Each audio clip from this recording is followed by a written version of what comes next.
Really? You gotta be kidding me. All right, Dad. Yesterday we talked about how Toyota and their Hino Motors division, or the corporation that they own, had their fuel emissions scandal, which is really, Yes. really, really bad. Well, I got to one up that today, Dad. GM refund on Chevy Bolt EVs comes with a catch. You Oh, have to yeah? waive your right to sue. GM cut Bolt prices by thousands after a battery recall. It's offering earlier buyers a refund to match, but owners must waive their right to sue over their vehicle, a battery defect, or a battery recall. In part, I'm bringing this up, Dad, because this is a string of General Motors news that just... I don't want to be Miss Kimberly Klein. I don't want to say frost my cookies, but this just doesn't make sense, Dad. What is GM doing? Have you ever heard of this? They're trying to protect their future financial interests is what they're doing. And if they're putting a $6,000 price tag on what it's going to take to get you not to sue them, my guess is that's a lot lower than what they had anticipated a suit might actually cost them. So before I would accept that refund, before I would sign that form, I think I might want to have a conversation with an attorney in regards to something along those lines. You know, if there's further issues with your existing Bolt and you've given up your right to sue, and you've been bought off for $6,000 when maybe that number might have been, I don't know, 60,000 or 600,000 or 6 million, you might end up kicking yourself. But obviously General Motors has figured out this is a cheaper way to go than to have to, because what it states is if there is a class action suit, that you can't join the class if you've accepted this refund. Well, that class action lawsuit could be for hundreds of millions of dollars, and you're selling yourself short at $6,000 would be my guess. Dad, I've never heard of a manufacturer. I'm not even just saying an automaker, a manufacturer essentially selling you a product, and you have to sign something that says you won't sue them. Like, in what world have you ever bought a product and signed a covenant not to sue someone? Like that doesn't compute in my brain. Well, it's only because they had to lower the price of their vehicles in order to sell them, and this is the PR aspect of, see, we want to do right by the customers that had paid more before we lowered the price, so we want to give them a refund.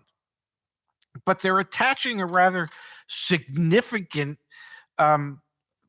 piece of paper to it that says, well, if there is further issues with the bolts, you can't sue us over that. I have seen manufacturers refund people when they have lowered prices, but this is the first time where I've ever seen them have to sign a release saying that they would not sue them in the future for having accepted the refund.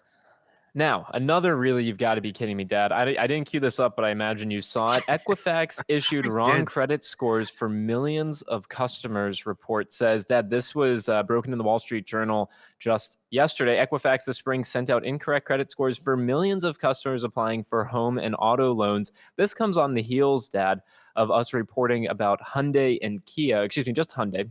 I want to be clear, just Hyundai capital of America, for 2.2 million people providing the wrong information to the credit bureaus and ultimately impacting their credit availability to credit. Equifax now, Dad, for millions of customers, essentially gave the wrong information back to those requesting credit scores and credit pulls, hard credit pulls. Yeah, it could be that perhaps Equifax draws their employees from Hyundai Motor Capital. I don't know, but these type of instances, and I don't know if it stated how many millions of people it impacted, but this can cost these people billions of dollars in interest cumulatively moving forward. And perhaps the government will step in and they will fine Equifax. And once again, Equifax will offer people 3 years worth of protection. That's not fair to the people that it's costing them thousands upon thousands of dollars. Let me read this, Dad. The Journal reported that millions of Americans were affected by Equifax's error, with some scores changing by as much as 20 points in either direction, enough for some prospective borrowers to be rejected for a loan. According to the Wall Street Journal, a small number of people went from having no credit to having a score in the 700s or vice versa. The incorrect scores were sent to Ally Financial, JP Morgan Chase, and Wells Fargo, among other lenders, citing unnamed sources. Dad, this is not a fine. This is a congressional, whatever they got to do to put on pomp and circumstance. This is one of the biggest, really, you got to be kidding me, is we're going to ever cover. The magnitude of this is hard to actually comprehend. Always appreciate when people send us in egregious dealer markups. Pops, I wanted to pull this one up on the screen, and let me zoom in there for you, because this is the first time I have ever seen a $4,000 ceramic coating line item. I've seen ceramic coating line items that get pretty high, $2,000, $2,499. This is $3,995. We're looking at a, I think if I'm not mistaken, the TRX 4x4 Crew. This is a Ram, I think. I don't know. $100,000 truck. Someone keep me honest here. But it's got $8,732 of things added on. The most egregious one being dead, $4,000 in ceramic coating. Can you please provide us with some insight? How much does ceramic coating cost, and how much markup is probably in this? Ceramic coating with the warranty. Let's see, it's a truck, so it's a little bigger. And it's got a spray-in bed liner, so you wouldn't be doing the bed. With the $150, $200. That would be the cost. Wait a second. What? $150, $200. Yeah. That with the warranty. Yeah, that's about what it would cost to have the ceramic paint shield put on the car, unless you had aliens do it. So they're charging $4,000 for that line item. Man, oh man. Again, shout out to markups.org. They do a great job trying to capture all that information. That's a terrible one. I mean, that one's truly egregious. May I say one thing? There's another perfect example of why people need to go to the FTC, to the FTC's website, and send in their comments in regards to practices at dealerships, because that's the perfect example of including something that has no real value.